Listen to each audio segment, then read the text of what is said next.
Coucou, bien le bonjour à tout le monde.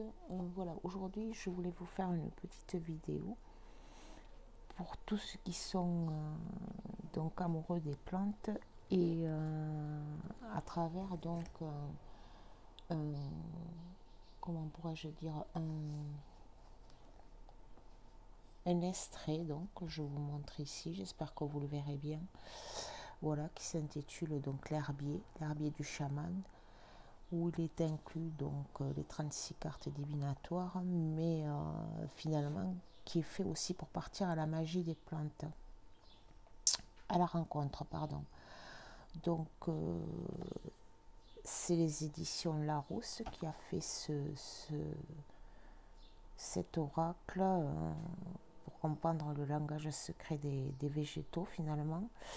Donc c'est Maya Toll, qui est une armoriste chamane, qui a écrit ce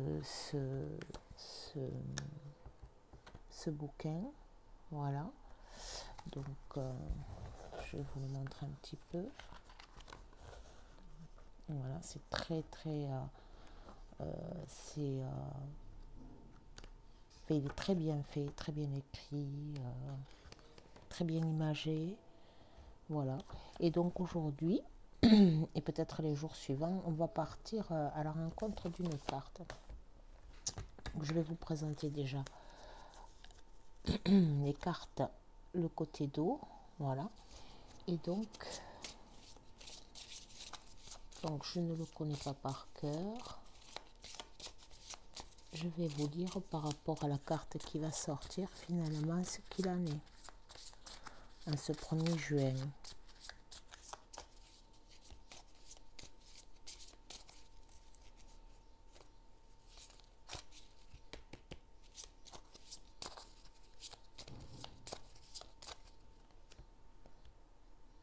Hop.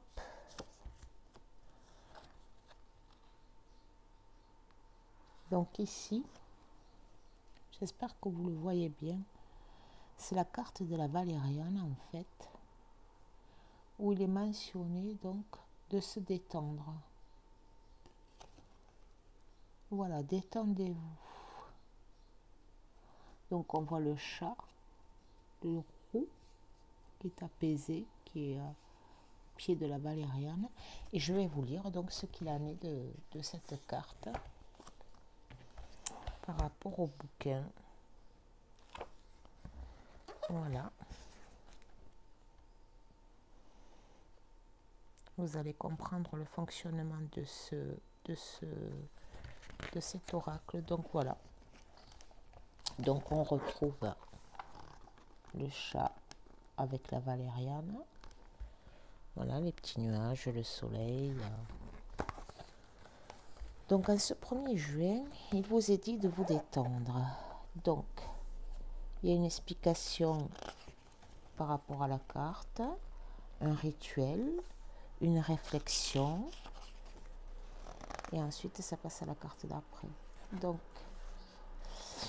je vais vous lire. Donc Valeriana officinalis, avec sa tige raide mais creuse, la valériane se tient bien droite au milieu du jardin. Mais ne soyez pas dupes de cette rigidité affigée, car au fond, elle rêve d'être un chat.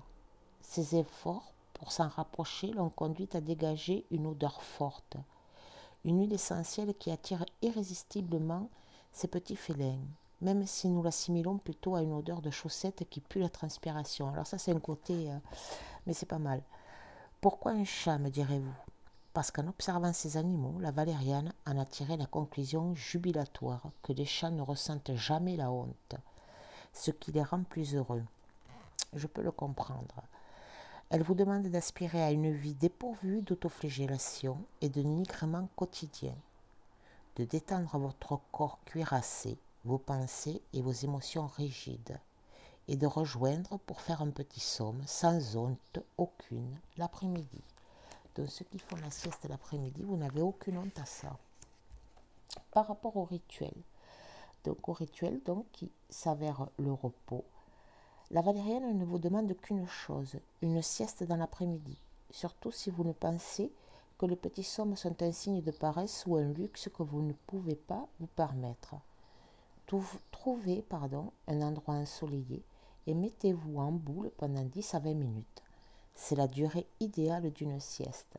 Votre corps se détendra profondément, mais vous ne sombrerez pas dans un sommeil profond. Un petit somme. Des études montrent que les humains ont naturellement un long sommeil la nuit et un second sommeil plus bref dans l'après-midi. Ne pas faire de sieste n'est pas une chose naturelle. Vous êtes programmé pour les petits sommes. Si vous savez que vous allez veiller tard le soir, une sieste préventive, 2 heures maxi, vous fera du bien.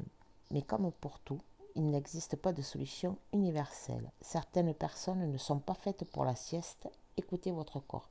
Alors ça, je confirme, parce que moi, si je viens à dormir 2 heures, je peux vous dire qu'après, dans la journée, je ne fais plus rien. Je suis comateuse. Donc, 10 minutes, pour moi, c'est parfait. Et bien que je ne suis pas sieste. Ensuite, par rapport à la réflexion, explorez la honte. Vous éprouvez de la honte quand votre comportement n'est pas en accord avec vos idéaux. Nous avons tous ressenti des hontes terribles, mais ce sont des expériences nécessaires qui nous apprennent à réajuster notre boussole morale. En revanche, quand nous laissons nos pensées devenir rigides ou moralisatrices à l'excès, nous nous créons une multitude de petites hontes corrosives. Repensez à la dernière fois où vous vous êtes sentie honteuse. À la hauteur de quel idéal n'avez-vous pas réussi à être? Avec le recul, pensez-vous que votre honte était liée à une pensée inutilement rigide? Voyez-vous un moyen d'être bien plus veillante envers vous-même, tout en restant fidèle à ce que vous êtes? La honte tue le rêve, parce que la honte réelle ou potentielle amplifie notre peur de la peur, nous empêche d'apporter notre contribution et court-circuite notre envie d'explorer.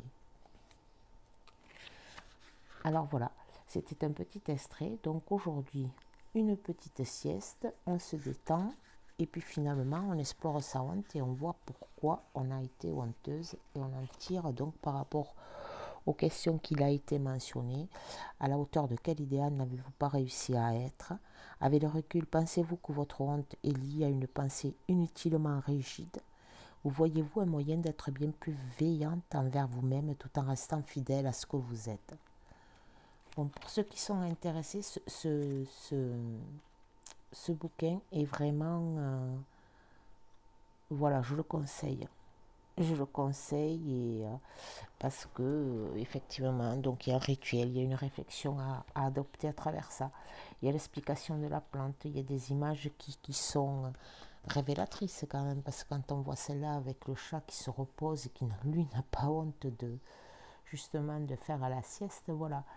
Donc, mais je vous engage à le prendre si jamais vous ne l'avez pas, ou si vous avez des questions ou autres, vous pouvez les poster en dessous de la vidéo ou par rapport à cet exemplaire. Et voilà.